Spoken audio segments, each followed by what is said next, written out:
morning. Today we will cover chapter number 3rd. How much can you carry? How much can you carry? Class 2nd subject math. हम आज क्या पढ़ने वाले हैं? How much can you carry? आप market गए हो तो आपको पता है आप कितना वेट कैरी कर सकते हो? यस, तो आज यही लेसन में हम यही पढ़ने वाले हैं. How much can you carry? क्या आप कितना वेट कैरी कर सकते हो? Now I am going to explain this story, the clever donkey and his heavy sacks. Sandesh has donkey. Its carry sacks full on salt on its back. On the way to the market, they have crossed river. One day, while crossing in the river, the donkey slipped and fell into the river. संदेश नाम का एक आदमी रहता है, उसके पास में एक डोंकी रहता है और वो डोंकी के द्वारा ही अपना बिजनेस करता है. तो क्या होता है, एक दिन वहाँ साल की कुछ बोरिया, सैक्स मीन्स बोरिया, वह डंकी के पीठ पर रखे लेके जा रहा होता है. तो रास्ते में क्या होता है, उसको रिवर दिखती है तो वो रिवर क्रॉस करने के लिए जाते हैं. ठीक है, और डंकी के ऊपर क्या रहते हैं, सैक्स की साल की बोरिया रहती है. ठीक है, तो वहाँ रिवर क्रॉस करते रहते हैं. तो क्या होता है, donkey slipped and the fall into the river. क्या होता है, वहाँ रिवर में गिर जाता है. When it got up, the sacks fell very light. Guess why the sacks fell lighter? आप गेस कर सकते हो. जब वह डंकी पानी में गिर जाता है, साल की कुछ बोरियां रहती है, वह पानी में गिरने से क्या हो जाएंगी, उसका वेट कैसा होता है, लाइटर हो जाता है, वो डिजॉल्व हो जाता है. सॉल्ट जो रहता है वो वाटर में डिजॉल्व हो जाता है. The donkey was very happy. Donkey बहुत खुश होता है क्योंकि उसका वेट जो था, उसके पीठ पे जो वेट था वह लाइट हो गया था. This also gave it an idea. उसे तो अब आइडिया एक समझ में आ गई. Next day while crossing in the river, the clever donkey decided to take a dip. उसने पहले ही सोच के रखा था कि मैं अगले दिन भी ऐसा ही करूँगा, क्योंकि उसकी जो साल की बोरियां थी वह पानी में डिजॉल्व होने की वजह से हल्की हो गई थी, लाइट हो गई थी, तो वह बहुत हैप्पी था. तो उसने एक अगले दिन वैसे ही करने का सोच लिया था. दिस टाइम संदेश understood the donkeys trick. Let me teach it a lesson. उसने, लेकिन नेक्स्ट टाइम क्या हुआ कि उसने, संदेश ने क्या किया, डंकी को सबक सिखाने का सोच लिया था. Next day Sandesh put sacks of woollen cloth in place of salt. उसने क्या किया कि साल्ट के जगह पे क्या रखा, वूलन क्लॉथ रख दिया. Can you guess? आप गेस कर सकते हो कि वूलन क्लॉथ जब पानी में भीग जाएगा तो उसका वेट लाइटर होगा या हैवी होगा? यस. तो क्या हुआ, नेक्स्ट दिन जब डंकी पानी में गिर गया और जब वूलन क्लॉथ गीले हो गए तो उसका वेट क्या हो गया, हैवी हो गया. लेट्स सी, हमने यहाँ कुछ हैवी और लाइटर एग्जाम्पल्स आपके सामने प्रस्तुत किया है. तो आप एग्जाम्पल के द्वारा आपको समझ में आएगा कि हैवी और लाइटर क्या होता है. So let's see now. हमने यहाँ एक बॉल की पिक्चर ड्रॉ किया हुआ. एक है बिग और दूसरा है small. Big ball football and small ball cotton ball. Which is the heavier? आप स्लाइड शीशों पे गए हो ना, तो शीशा का शेप जब एक साइड में हैवी थिंग्स रहेंगी और दूसरे साइड में लाइटर थिंग्स रहेंगी, तो शीशे का डायरेक्शन कुछ ऐसा रहेगा, क्योंकि जहाँ हैवी थिंग्स रहती है तो शीशा ऐसा झुक जाता है, और लाइटर थिंग्स रहती है तो वो उस शीशा का डायरेक्शन ऊपर की तरफ होता है. नेक्स्ट, यहाँ पे हमने एक ग्लास, दो साइड में ग्लास रखा हुआ है. एक साइड में बिग ग्लास और अपोजिट साइड स्मॉल ग्लास. तो बिग ग्लास में हमने वाटर भरा हुआ है और स्मॉल ग्लास में कुछ भी नहीं है, वो खाली है. तो आपको शीशा का डायरेक्शन ही देख के पता चला होगा which is the heavier object and which is the small lighter object. ठीक है, तो डायरेक्शन जिस साइड में हैवियर थिंग्स रहता है तो शीशा का डायरेक्शन झुका हुआ रहता है. तो इस साइड में हैवियर ऑब्जेक्ट है, इसलिए डायरेक्शन शीशा का ऐसा है.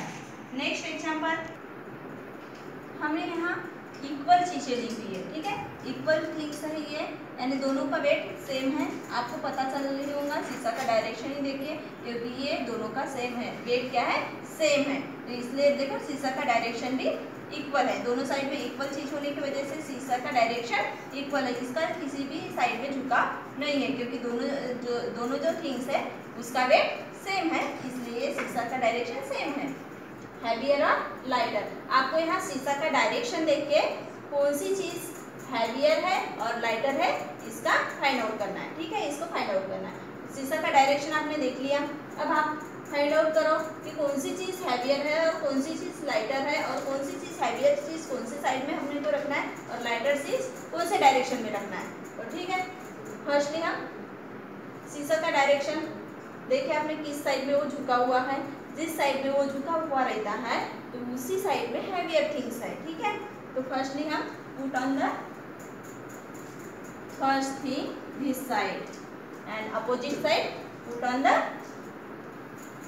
Next thing this side. आपको समझ में आ गया, हमने हैवियर थिंग्स को इस साइड रखा और जो लाइटर थिंग्स है उसको जो ऊपर उठा हुआ है शीशा उस साइड में रखा।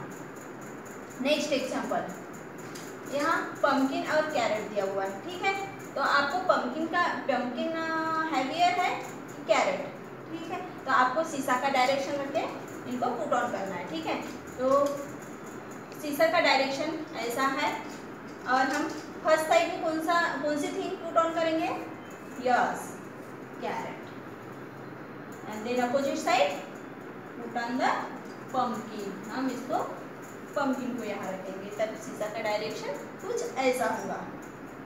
नेक्स्ट, यहाँ एक स्ट्रॉ दी हुई है और एक वुड दिया हुआ है, ठीक है, तो देखो अभी शीशा का डायरेक्शन ऐसा है, तो हम कौन सी थिंग को कौन सी जगह पे रखेंगे तब शीशा का डायरेक्शन ऐसा होगा। तो फर्स्ट है वेटेड चीज को हम झुके हुए साइड में रखेंगे एंड लाइटर थिंग्स को जो ऊपर की तरफ शीशा है उस साइड में रखेंगे, तो शीशा का डायरेक्शन ऐसा होगा।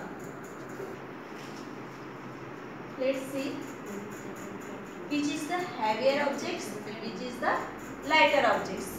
क्या आप पिक्चर करके गेस कर सकते हो कि यहाँ से कौन सा ऑब्जेक्ट हैवी है और कौन सा लाइटर है? Yes, the full bucket heavier than the empty bucket, than the empty bucket. Full bucket जो है वो एम्प्टी बकेट से कैसी है? हैवियर है। कैसी है? हैवियर है। The empty bucket than the empty bucket is lighter than the full bucket. ये जो फुल बकेट है इससे जो एम्प्टी बकेट है उससे कैसी है? ये हैवी है। कैसी है? हैवी है। Next, which is the heavier objects and which is the lighter objects? Yes, the lock is heavier than the key. The lock is heavier than the key. The key is lighter than the lock. Yes, ये lock कैसा है? Heavier है। की से lock heavier है और lock से की लाइटर है। Next, watermelon and onion, which is the heavier and which is the lighter? Yes, the watermelon is heavier than the onion and the onion is lighter than the watermelon. Watermelon से कैसा है? Onion lighter है। ठीक है, आपको ये समझ में आ गया होगा which is the lighter and which is the heavier. आपको ये जो हमने ये टॉपिक पढ़ाया है कौन सी चीज़ लाइटर है और कौन सी चीज़ हैवियर है। जिसका वेट ज़्यादा वो है हैवियर और जिसका वेट कम है वो है लाइटर। तो आप आइडेंटिफाई कर सकते हो ना कि कौन सी चीज़ हैवी है और कौन सी लाइटर है। आप कभी मार्केट गए हो?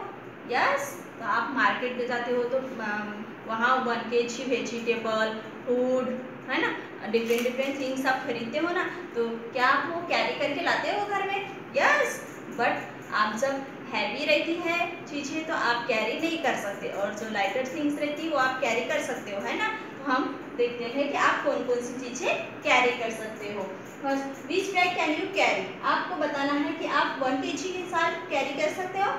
यस, हम 1 kg साथ, आप बच्चे एक्चुअली तो 1 kg लाइटर, उसका वेट ज़्यादा नहीं होता 1 kg का, तो आप उसको कैरी कर सकते हो। But 2 kg sugar which can you carry? No, आपकी जो बिग सिस्टर है 2 kg शुगर कैरी कर सकते हैं। एंड देन आप अपने पापा के साथ में मार्केट में गए, तो जैसे आपके पापा 5 kg राइस खरीद रहे हैं, तो आप 5 kg राइस कैरी कर सकते हो? No, 5 kg rice very heavier, वो बहुत वेटेड होता है, और वो कौन कैरी करेगा? पापा। कौन? आपके फादर जो रहते हैं वो 5 kg राइस कैरी कर सकते हैं, क्योंकि वो बहुत हैवियर है। और आप क्या क्या कौन सी चीजें राइस कर सकते हो? 1 kg, जिसका वेट 1 kg है वो चीजें आप कैरी कर सकते हो। तो आपको समझ में आया which is the heavier and which is the lighter. आज के हम टॉपिक में क्या पढ़े? Heavier thing